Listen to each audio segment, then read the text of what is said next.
Alrighty. Welcome. Try to get this that thing going here. Alrighty. There we go. Cool. Hey, welcome to victoryhealth.tv. This is Dr. Jake from Victory Health Center. If you have any questions about who we are or what we do, go to victoryhealthcenter.com. You can plug into the radio show, victoryhealthradio.com. And we're always on Facebook and Instagram. So go there and look us up. I'm going to drop some links at the end of this video. And then really just want to talk today about the basics of nutrition. Haven't had a chance in the last 8 weeks or so to teach a nutrition class, and we just thought it was so important that it's one of those solid principles at Victory. We do nutrition and detox and exercise and mindset stuff, and I'm going to talk about your mindset today.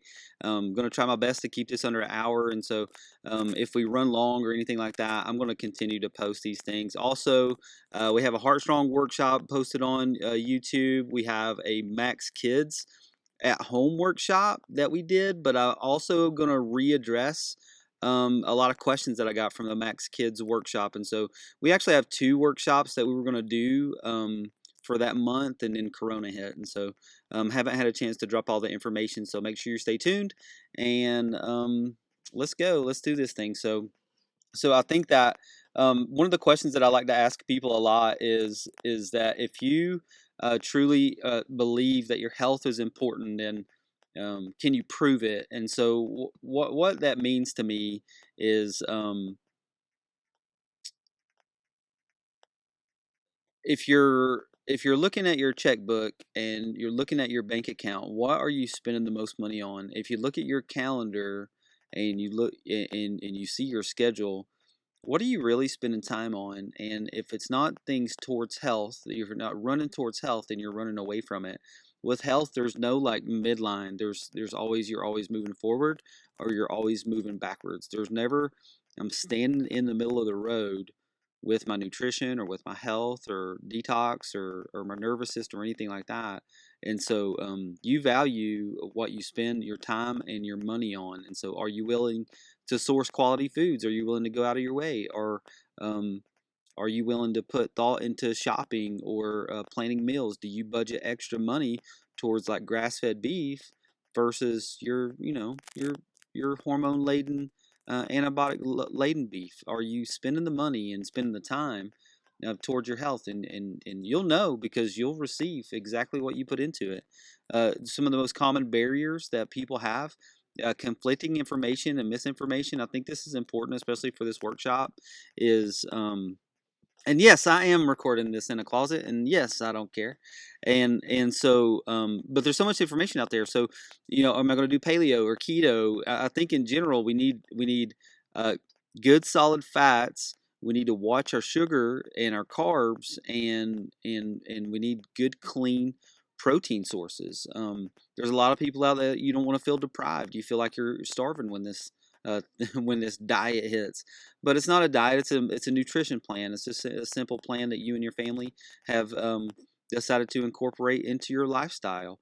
Short-lived goals versus values. Do you are you wanting to lose weight for the wedding that's coming up in June or July, or are you wanting to lose weight because you don't want to die from a heart attack and diabetes? There's a big difference. And so long-term goal, I don't want to get diabetes.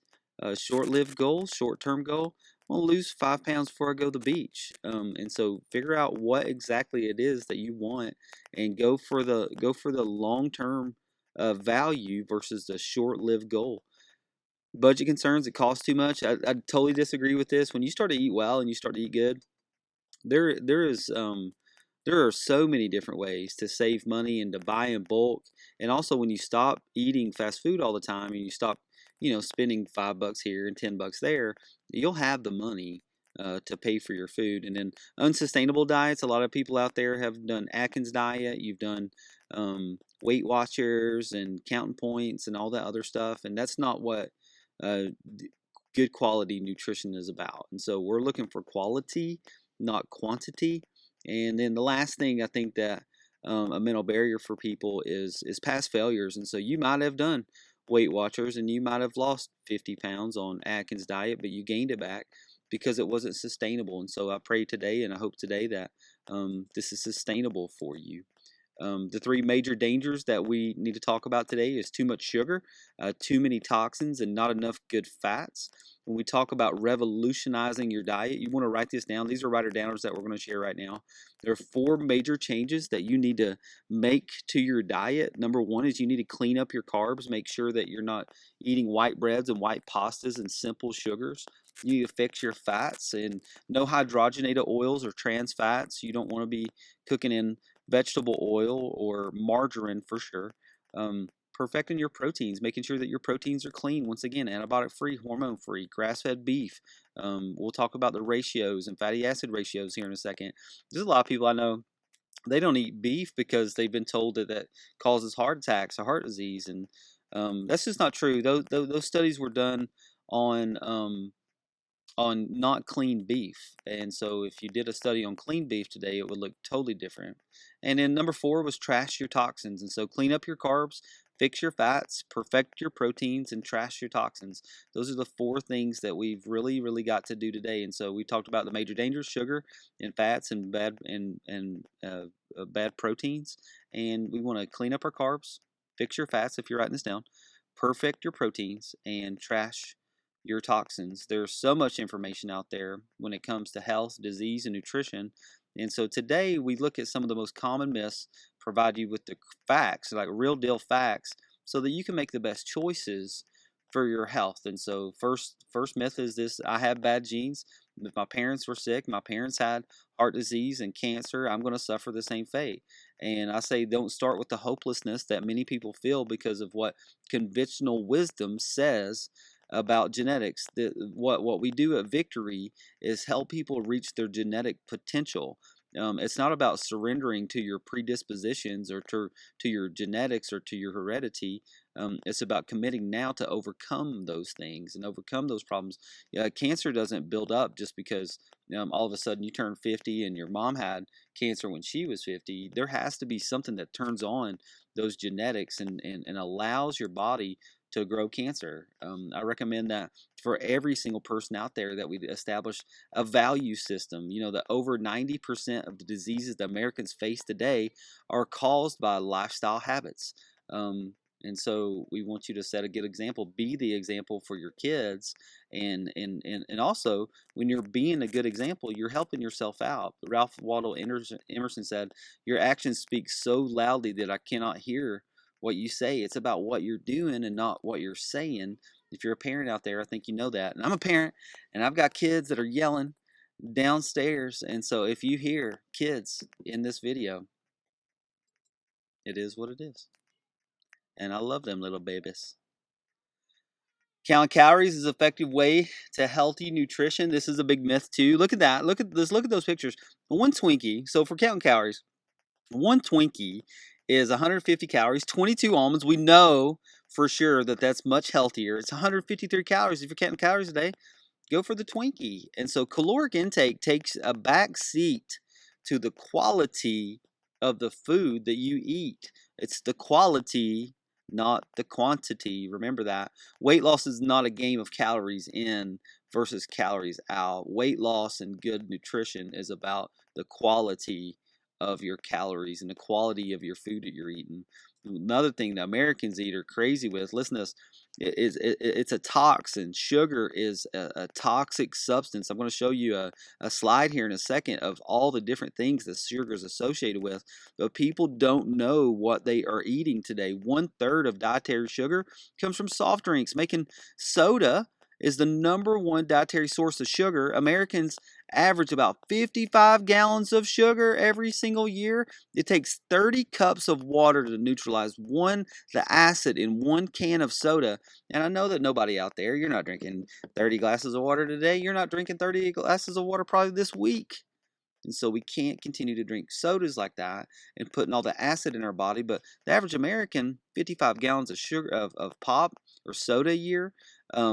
High fructose corn syrup is the #1 source of sugar and calories in America. It increased from zero consumption. There was zero consumption of high fructose corn syrup in 1966 to 63 pounds per person. That's so much sugar that we're putting into our body.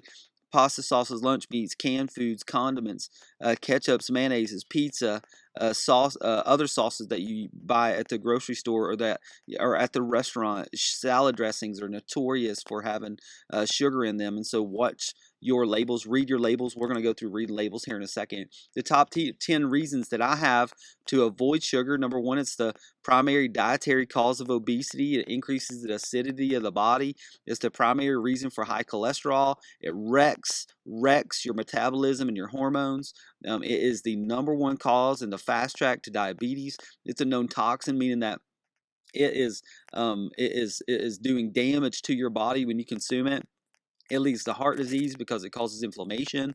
It's an anti-nutrient, means your bones release minerals in order to process sugar when you eat sugar, and so you are as you are eating that donut, you are causing your body to have heart disease and osteoporosis, and leading to cancer. Is the main fuel source for cancer. Sucralose and aspartame and all these other things that are artificial sweeteners are really, really, really bad for you. There's all kinds of research that shows that artificial sweeteners can cause seizures, symptoms like multiple sclerosis and fibromyalgia. Now, there's nobody that comes into the clinic that has an autoimmune condition or a hormonal problem that is not recommended to get off of this stuff. Some of you guys will drink 6 to 8 to 10 diet sodas today because you are addicted to that neuroexcitotoxin. It gets your brain all excited, and then your brain dies because of it. And so we got to get off the diet sodas. We got to get off the Splendas, the sucralose, which is the sucralose, the aspartame, all the pink, the blue, the yellow packets at the store. No moss, my friends. No more, my friends. And so what sweeteners can you use, though? Well, you can use maple syrup. You can use stevia or xylitol, erythritol, and honey. And all of those are approved sources of natural sugars at the clinic. If you're trying to lose weight, you don't want to be doing regular sugar at all ever. But you also want to avoid the maple syrup and the natural, the honey. You can use monk fruit as well as a natural sweetener. And so those are just options to help you get off of sugar. Sweet tea, gotta go. You gotta go. Fat makes you fat. This is a big myth that I have. Most of the people that I know that are losing weight, they're consuming a ton of fat. Most of the people that I know that are like really good fitness, just look good people, look thin people. Those people eat plenty of fat. Fat is essential for your health. It doesn't make you fat. Bad fat, sugar, and the inability to burn fat is what makes you fat. We have more low-fat foods and low-fat diets than anywhere in the world, yet we have the highest rate of obesity and other diseases in the entire world. The graphs and the stats are all going in the wrong direction. Contrary to popular belief, fat is good for you and it's necessary. It's probably the number one missing nutrient that we have. And so listen to this, fat builds cell membranes. It allows your body to detox. It cushions your vital organs. It protects you against extreme temperatures. It allows for proper cellular detoxification through that cell membrane. It makes up 70% of your brain tissue, my friend. You've got to have fat inside of your body. You've got to have fat in your diet. And so there on the left are the bad fats, and there on the right are the good fats. And so any partially hydrogenated oils, soybean, cottonseed, vegetable oils, synthetic butters. I can't believe it ain't butter. No, it ain't butter, man. It's plastic. And so margarines are off of the table as well. You just go ahead and get those out of your house today. Corn oil, canola oil means Canadian oil low acid. And so it's not a natural oil at all. These are found in almost every cracker, cookie, box food on the planet. Good fats are also known as God fats, is what we say at Victory. These are things that are not altered by man. They're found and made in nature. Extra virgin olive oil, avocado and avocado oil, cotton and or not cotton, coconut and coconut oil, raw nuts and seeds and oils. Raw butter is the best. If you can get it, but definitely real butter. If you're going to choose between a salted non-organic butter and an organic salted butter, get the organic salted butter all day, every day. Grass-fed meats, you want your milks to be clean as well, and so organic milk has to happen. We can't do hormones and those kind of things in our milks as well. And in fatty fish, for all you sardine anchovy lovers out there, gross, but that's super healthy for you. And so if you do like that stuff, I'm really proud of you. But we are not going to eat that at my house because my family just ain't going to eat fish. And so what do you do though if your family doesn't eat fish? This is a good question. And so we don't recommend that you take fish oil if you eat regular fish, eat fish on a regular basis, but you probably want to supplement with a flaxseed oil or a fish oil or something, but you need good fats. And if you're not consuming fat and you're not consuming fish, you're really missing out. And so I thought this was a good picture. That's margarine at the top, that orangey looking, buttery looking stuff. That's real butter there on the bottom. And so even ants know what's real and what's not real. We do omega-3 fatty acids at the clinic, and so we have one that's called Optimal Omega. We have another one that helps with people with leaky gut and with brain dysfunction. And so essential fatty acids support the brain health, cardiovascular health, and you're looking for high amounts of EPA and DHA when you go to get a fish oil. Fat and meats causes heart disease, cancer, osteoporosis, and kidney disease, Dr. Jake. I've heard that 1,000 times over the years, and it's just not true. Fat helps to prevent the oxidation of your body, but good fats also help to prevent the oxidation of cholesterol, and you need good cholesterol inside of your body. When we talk about conventional meat, that means that meat has been grown. It's factory farming. The number one problem with this is that it's called toxic bioaccumulation. That means that the bottom of the food chain is toxic. As the animals up top eat that, they get more and toxic, and by the time it gets to us, there's maybe 3 or 4 different species or wildlife or of food that we're consuming here, and it's all toxic, and it bioaccumulates, and the research says this is that herbivores, or they're grass eaters or plant eaters, they must eat 10 grams of living plants to make 1 gram of itself. It eats a lot, right? Carnivores accumulate toxins 10 times greater than herbivores, 100 times more toxic than soil and plants. And so we got to watch out, and we got to have clean meat. Also, number 2 is that the ideal ratio, the fatty acid ratio, ratios in conventionally grown cattle versus grass-fed cow, that 2.5 to 1 ratio is a ratio of what you want omega-6 to omega-3 fatty acids. The ideal ratio is 1 to 1, between 1 and 1 and 4 to 1. So 4 sixes for every 1 3. Typical person in America is 20 to 1. The typical grain-fed beef and cattle in America, 21 to 1. And so getting grass-fed beef is just super critical for having good fat inside of your body. Once again, one change that you got to make today is changing your animal products. And before you get off the sugar, and before you get off of diet sodas and all these other things, changing your meat is absolutely crucial. Man, I wish I could get that thing to go. There we go. So wild caught fish, natural source dairy. Once again, goat milk, coconut milk, flax milk, oat milk, those kind of things. Better resources than just a normal pus-filled, gross dairy that we're consuming out there. You want to have in your diet a high quality whey protein, because a lot of us don't get enough protein, or at least clean enough protein. High quality whey protein contains glutathione, which is your body needs for detoxification.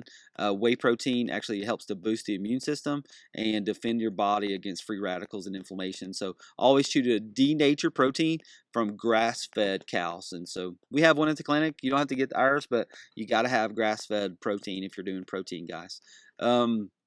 As far as grains go, I know that these are these are like, you should have more grains than anything else in America. But the truth is that the wheat that we eat today is not the wheat that they used to eat. And so modern wheat is 2 feet tall, soft and pliable, higher in carbohydrates, high in gluten, reaches maturity quickly, cannot survive without humans. That means that that is dependent on somebody working on it. Now, ancient grains, they're self-sufficient. They grow wild. They have a low molecular weight of gluten. That means that's like the sticky stuff or the glue that's inside of bread.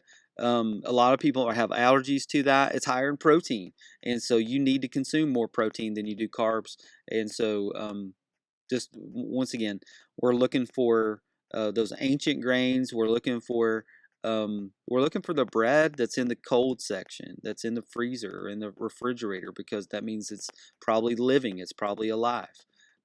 Myth number 4, I think this is cholesterol causes heart disease. The truth is, it's the oxidation of cholesterol that causes heart disease.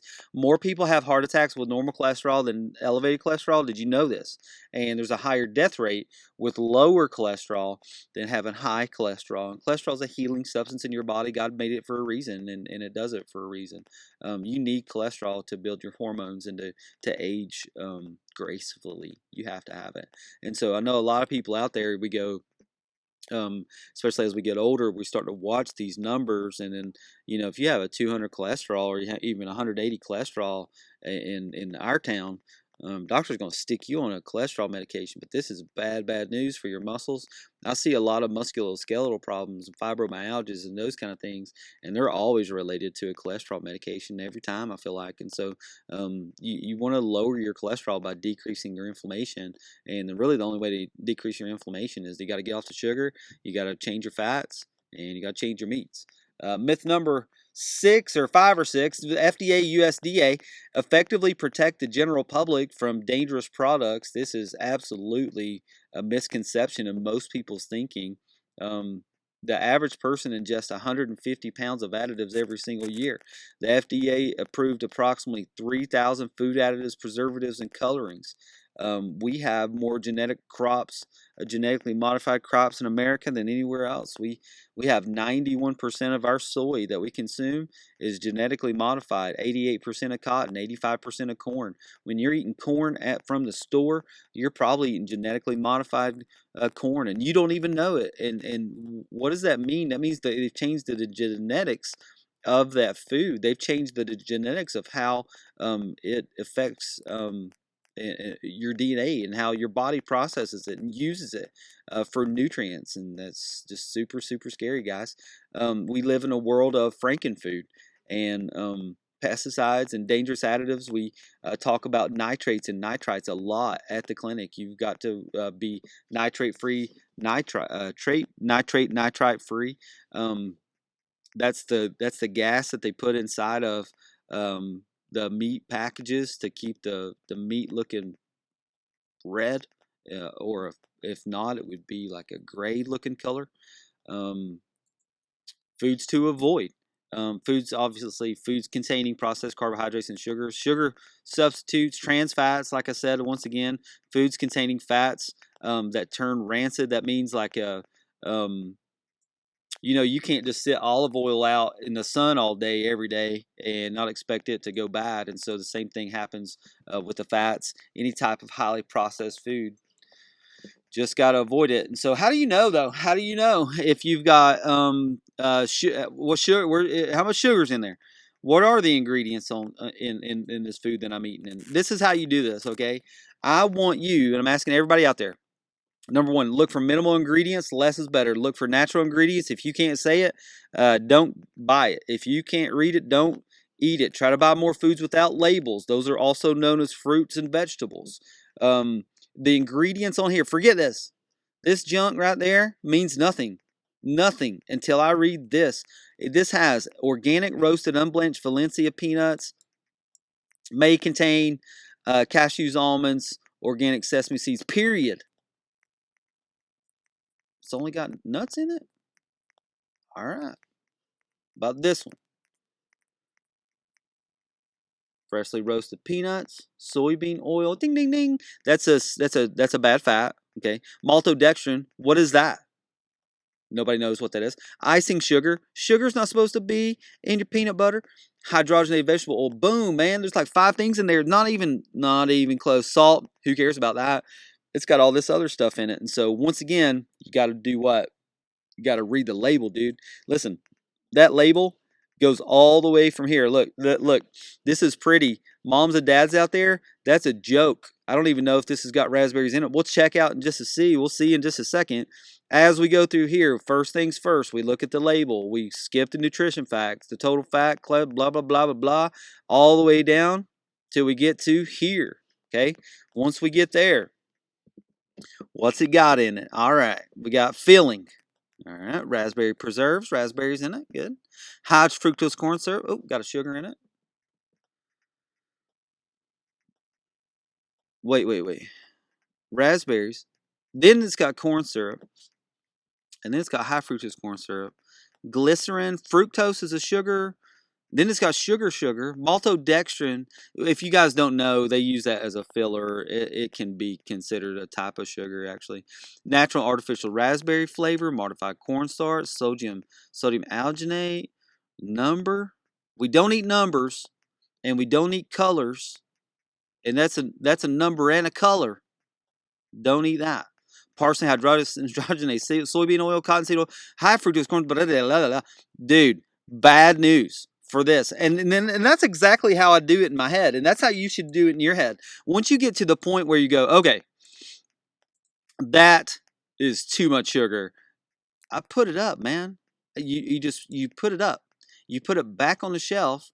And then the next time that you go to the store, or the next time that your kids ask for the Nutri-Grain bar, then you say no, because it's toxic, my friend. And we start teaching our kids this today, not when they're sick and suffering, not when they're 50 pounds overweight trying to lose some weight. And you heard this cool video or this cool radio show a while back. No, it's got to start today, and it happens in your families, my friends. When you're going shopping, you got to plan your meals for the week. Can't be wasting time at the grocery store. There's only so much time of the day. You know what your most valuable resource is? Time. More than anything else that you have, you've got time. And so what are you going to do with your time? Take a list to the store. Make sure that you're not buying a bunch of stuff that you don't need. Keep the basic stock for meals on the fly. Spend more time planning and shopping than cooking, because if you're planning and you're shopping, that means that you're probably getting good ingredients, and that cooking is going to be probably a little bit more simple as well. But in the end, is that if a plan, right, is a plan, and you either have a plan to fail, right, which is no plan, or you have a plan to succeed, which is having something written down. Spend more time planning shopping. Read labels. Use the pesticide guide. There's a Dirty Dozen and a Clean 15 that comes out from the EWG. This is an example of the Clean 15 and the Dirty Dozen. In the Clean 15, sweet corn, pineapples, all these mean that they're clean. You probably don't need to get those organic. However, you do need to get these organic. Kale, lettuce, grapes, celery, bell peppers, apples, peaches. What's very common about those is that you eat the skin on that produce, and so you want to make sure that if you're going to eat the skin, it's got to be organic. Establish your big why. I think this is a big deal, and we've got so much more to cover over the next couple weeks. So make sure you're staying tuned to victoryhealth.tv. But you got to establish your big why. You got to know why you're doing what you're doing. You want to start thinking of food as fuel and sustenance, as this is, I'm eating this because I want to get this result. I'm eating this because my body requires it, not just because I'm eating just to fill up, or just eating just to be eating. Add more healthy, nutrient-dense options. Take away more unhealthy items. Spend time planning and shopping. Keep a food journal. I do this sometimes with people, is especially when they first get started, because we're not really sure what exactly they're eating, and they're not sure either. And so write down the stuff that you're eating every single day. We have digestive enzymes in the clinic that help to slow, or help to increase digestive function for people. Here's why, is because some people are missing a gallbladder, and if you've ever had a gallbladder taken out, then that's bad news, and you can't break down your fats like you're supposed to. But some people just simply don't eat enough live foods that have enzymes in them, and so you want to do that. If you're not a vegetable eater, then you can drink your greens as well. We have Max Greens. There's greens powders all around the country, all around the world. This is one of the ones that we pick because it's got so many different greens in it. And so we just put this with our protein smoothie in the morning, and it's just the best shake ever in history. And so with all of this being said, I know it's a lot. And so we have multiple videos on nutrition, and we have I have dozens and dozens of PowerPoints and of older workshops. And what I was thinking is that over the next few months, I'm going to start doing these regularly and really just trying to get all of this information out there. So some of the stuff that you'll be seeing over the next couple of weeks will be old. Some of the stuff will be new, and ultimately it's to provide you with the crucial information that you need to know to be well, stay well. And I say all of this to say this: if your spinal cord and your brain and your nervous system aren't able to function properly and to assimilate the foods that you're eating, that's what you do before you do nutrition. There's a lot of people out there that you're having dysfunction and you have these symptoms. And so I want to just show you something, is that God put an amazing healing power in this thing. And when you were born, your brain functioned, and it was sending electricity down that spinal cord out to all the organs, for the heart to beat, the lungs to breathe, for the stomach to digest food, for the kidneys to filter, for a cut to heal on your leg. The information from your brain has to get where it's going. And there's a lot of people at Victory that they don't do nutrition and detox and any of that stuff, and they still get well. I've seen dozens of people, dozens upon dozens of people, just do chiropractic care and be relieved from cancer, be relieved from heart disease, be relieved from autoimmune conditions. We see that regularly just by getting adjusted. And so make sure that your body's functioning properly from the inside out. If you've never had this checked, then you should call the office. And so I'll give that information here in just a second. Last thing I want to say is this: is that those are some of the signs and symptoms that if you have damage to your nervous system or your spinal cord, it happened from some kind of physical, chemical, emotional stress that maybe you went through 5 years ago, 10 years ago, maybe you got into a car wreck 25 years ago, and now you're suffering from a thyroid problem. These are some of the problems that you could be suffering from because of a nerve problem. Menstrual cycle troubles. We see women with damage to their nerves that go into their pelvis and that go into their uterus, and they can't have babies now. Depression, because there's damage to this top bone that feeds the blood vessels inside of your head. Insomnia, just because you're wired all the time because your nervous system's tracking and it's on all the time. But you know what? You need to chill out, and we got to be able to chill you out, but you can't do it on your own. You need help. And so always plug into the clinic. If you want to make an appointment, you can call the office. It's 865-357-2600. You can go to victoryhealthcenter.com as well. These are some places to plug in: victoryhealthcenter.com, on Instagram at Victory Health Center. If you want to go to a future live workshop that we're going to be doing, go to victoryworkshops.com. We're bringing dinner back in June, and so we're not sure exactly where we're going to go, but we're going to do a community dinner and take some people out. And so please plug into that. And then the very final thing that I want to share today is this: is that I think we all have like a goal of doing something in life, and if you don't have a plan, you're never going to have that goal accomplished. And so we talk about the SMART goals at Victory, and it's talking about beginning with the end in mind, meaning thinking that what do I want at the end of this life? What do I want to achieve here? The behaviors that I'm applying to my life. If I'm sleeping late, if I'm not taking care of my body, if I'm not returning a phone call, if I'm too anxious to answer my email, where are those behaviors going to get me 3 weeks from now or even 3 months from now? A SMART goal is very specific.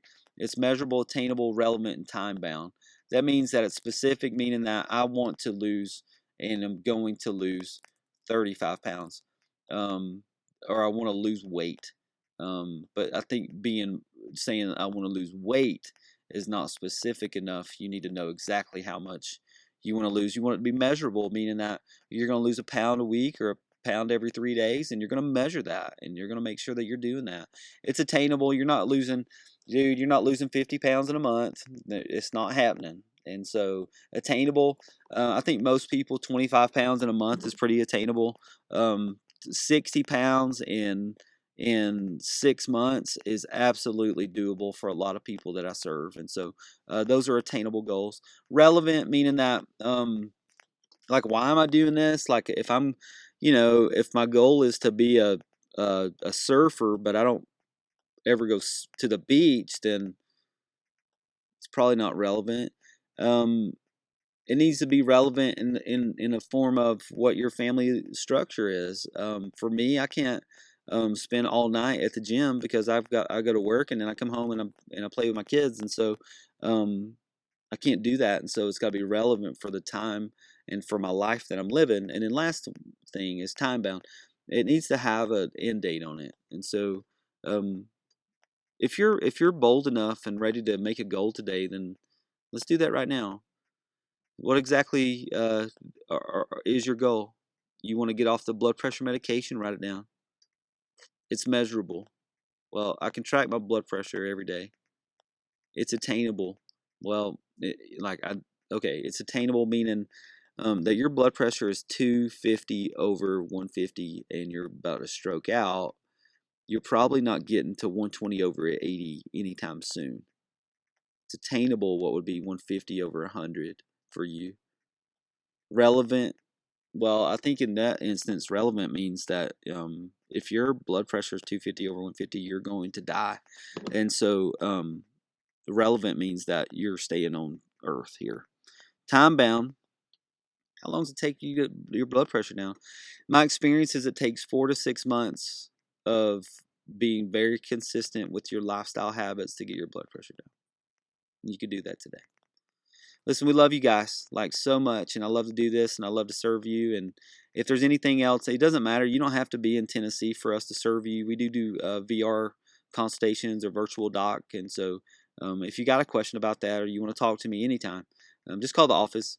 865-357-2600. Go to victoryhealthcenter.com and plug in, and then always go to victoryworkshops.com and look for your newest workshop that's going to be posted. Hope you guys have a great weekend. We love you so much.